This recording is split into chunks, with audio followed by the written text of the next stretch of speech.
ফেসবুকে friendly content upload করতে। ফেসবুকের নতুন আপডেট, ফেসবুকে নতুন একটা আপডেট যুগ হয়েছে, আপনারা যে খেয়াল করছেন কিনা জানি না, তবে নতুন আপডেটটা হলো আপনার ফেসবুকে ফ্রেন্ডলি কন্টেন্ট আপলোড করতে হবে। এখন আপনারা অনেকেই বলবেন ভাই ফ্রেন্ডলি কন্টেন্ট বলতে আপনি কি বুঝিয়েছেন? ফ্রেন্ডলি কন্টেন্ট বলতে হলো, দেখেন ফেসবুকে যারা অ্যাড শো করে তারা চায় একটা লং ভিডিওতে তাদের অ্যাডগুলো শো করার জন্য, কারণ ফেসবুক আগে রিলসে ইনকাম বাড়িয়ে দিছিল, কিন্তু রিলসের ভিতরে তারা তাদের অ্যাডটা শো করতে পারে নাই।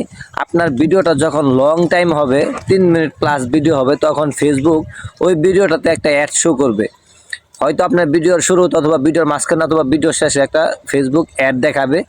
যারা ফেসবুকের যারা বায়ার আছে, যারা অ্যাডটা ফেসবুককে শো করায়, তো ওই আপনি যদি রিলস ভিডিও দেন তাহলে সেই জায়গায় ভিডিওটা অ্যাডটা শো করতে পারে না। এই জন্য ফেসবুক চাইতেছে যে তাদের যারা কন্টেন্ট ক্রিয়েটর আছে সবাই যেন ফ্রেন্ডলি ভিডিও আপলোড করে, ফেসবুক যেন ওই জায়গায় একটা অ্যাড শো করাতে পারে। এখন ফেসবুক আপনাদের সবাইকে জানিয়ে দিয়েছে, অনেকেই বুঝতেছেন না বিষয়টা। আপনার কিন্তু ফ্রেন্ডলি ভিডিও আপলোড করতে হবে, 3 মিনিট প্লাস ভিডিও আপলোড করবেন। আর এই কারণে আপনার ফেসবুক কিন্তু রিলসে ইনকাম কমিয়ে দিছে এবং লং ভিডিওতে ইনকাম বাড়িয়ে দিছে। অনেকেই বলবেন ভাই এখন তো আপনার ফেসবুক আমাদের ইনকাম একেবারে ডাউন করে দিয়েছে। দেখেন ভাই, ফেসবুক কিন্তু মাঝে মাঝে এরকম করে, এটা আমার কথা না, এটা আমাদের বসেরও কথা, যে ফেসবুক 1 মাস 1.5 মাস 2 মাস ইনকাম একেবারে ডাউন করে দেয়, আবার আপনার 2 মাস এরকম ইনকাম দিবে যে আপনার 1 বছর ইনকাম আপনি করতে পারবেন ইনশাল্লাহ। এই কারণে আপনার ভাই আগে পেজের সেট আপটা আনতে হবে, কন্টেন্ট মনিটাইজেশন সেট আপটা আনতে হবে। এই সেট আপটা আনার জন্য আপনার 3 minute plus long video upload করতে হবে ফেসবুকে। এই কারণে আপনাকে বলবো ভাই, আপনার আগে কন্টেন্ট মনিটাইজেশন সেট আপটা আগে পেজে আনেন, তারপর ইনশাল্লাহ 1 মাস 1.5 মাস পরে দেখবেন এরকম ইনকাম করবেন যে 6 মাসের ইনকাম আপনি 1 মাসেই করতে পারবেন।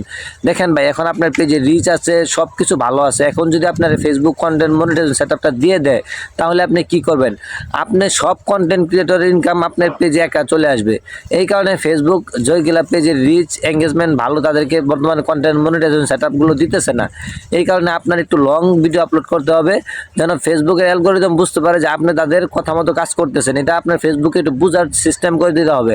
আর আপনার ফটো আপলোড করতে হবে, এক জায়গায় দাঁড়িয়ে 5টা ফটো তোলা দরকার নাই, আপনি 10 জায়গায় দাঁড়িয়ে 10 রকম 10টা ফটো আপলোড করেন, 10 জায়গায় ফটোগুলা আপলোড করবেন। ফটো দিয়েও কিন্তু ভালো ইনকাম। আর একটা জিনিস মনে রাখবেন, আপনি প্রতিদিন 1 থেকে 2টা ভিডিও আপলোড করার ফটো দেওয়ার চেষ্টা করবেন। আর একটা জিনিস হলো, আপনি আগে দিনে 2টা 3টা 4টা রিলস আপলোড করতেন, সপ্তাহে একটা লং ভিডিও আপলোড করতেন না ভাই, এখন আর এটা করা যাবে না। আপনার প্রত্যেক দিন একটা লং ভিডিও আপলোড করেন, আপনার যেটা মন চায় সেই ভিডিওটা আপলোড করেন। আরেকটা জিনিস মনে রাখবেন, ফেসবুকে এরকম কোনো ভিডিও আপলোড করার চেষ্টা করবেন যেটা দর্শক দেখার চেষ্টা করে। এরকম কোনো ভিডিও আপলোড করলেন যেটা দেখলো না, মানুষ